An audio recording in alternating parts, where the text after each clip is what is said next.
As I did so, I realized how truly incredible this experience was. We're in a part of this just beautiful country that was completely untouched by tourism, playing our favorite sport with local children whom we couldn't verbally communicate with. But that literally did not matter. Bring your imagination to life with inspiring stories of an incredible and very real world. Rain cascaded violently from the ominous gray skies. My bare feet slapped on the wet cement underfoot. My heart pounded in my chest, and my breaths came and went quickly. This was it. This was exactly where I'd always wanted to be. Nothing could steal the smile from my face, not even finding myself suddenly flat on the ground after my feet slipped from beneath me on the slippery cement. The laughter of the school children was too pure and beautiful to take the joy out of the moment. I broke into laughter with them as I hopped back on my feet and started chasing after the ball. I found myself in this moment with one of my best buddies, Isaac. We were nearing the end of an amazing 2.5-ish weeks of traveling around Thailand. We had gone from Bangkok to Chiang Mai, and now we were down south. We were staying with these local Thai dudes at an Airbnb in this super rural part of the south part of Thailand. It was actually our second time staying with them in a week. Just a few days before, we had been with them for a couple nights before we had left for one of the more touristy islands, Koh Phi Phi. And while we were on Phi Phi Island, we started to get really annoyed with the hustle and bustle of it all. We had wanted to go to an island to kind of relax, but with all the people trying to sell us some knick-knack thing at every single turn, we actually found the island to be much less relaxing than where we'd come from. We were really craving the relaxing vibe of the Airbnb we had just stayed at. So the night before we left Phi Phi Island, I hopped back on Airbnb and booked another 2 nights. As I did so, I started to reminisce about the time we had had there just a few days before. Our host friends, Din and Yoke, had taken us out on the sea in a local fisherman's longtail boat for a day. We had stopped at a bunch of small islands that were seriously virtually untouched by the tourism industry. Our new friends had taught Isaac and I about Thai history and culture, while they just showed us the beauty of their land. And they were so passionate about it, it was amazing. I learned so much about Thailand in that day. And then the fisherman that we were with, he even took us to his green caviar farm and taught us about his crop, let us have a taste of it. It was just an amazing experience to sort of experience Thai culture like that firsthand. Just amazing. And then we had to ride our scooters back, pitch black out, pouring down rain, like 45 minutes. Our friend Din just kind of randomly pulled off the side of the road into a driveway. And he told us that his family lived there and he wanted us to meet him. So we go in and we meet them, and they're seriously some of the most welcoming people we'd ever met. We played with Din's son for a while. They fed us fried bananas. They were just so welcoming, and the whole day was incredible to see how generous and kind the Thai people were. And just to experience their culture firsthand like that, it was just amazing. And before I knew it, we'd already made the huck back to our friend's place, and we were back on the boat for round 2. We had had so much fun the first time that we decided to do it again.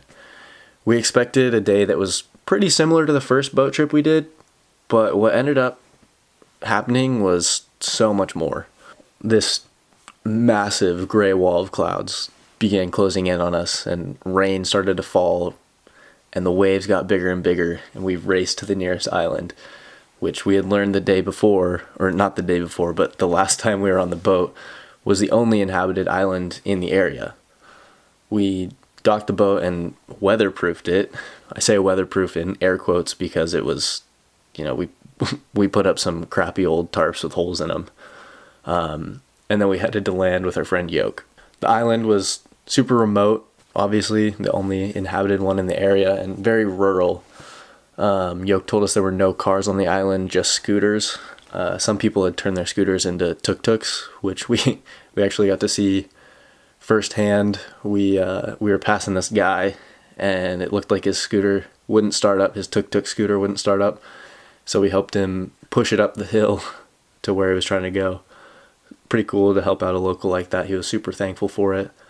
And as we kept sort of exploring the island, we passed by these trees that were oozing this sort of thick white goop. And Yoke told us that a lot of the people on the island made their living off of these rubber trees. Our exploration of the island sort of culminated when we went up this big hill and we saw a small school at the top. And then we saw a bunch of school children playing soccer on a small blue and orange cement court. Isaac and I were pumped. We wanted to play with them, but we were sort of shy about it. But Yoke could see it in our eyes that we wanted to play. So he asked the kids for us if we could play with them, and they were all about it.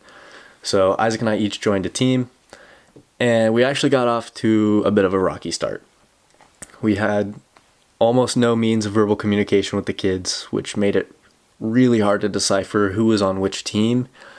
And the surface was so slippery from the constant rainfall of rainy season. But despite the difficulties, it was still super fun. But I also felt bad and a little embarrassed that I kept slipping and passing to the wrong team.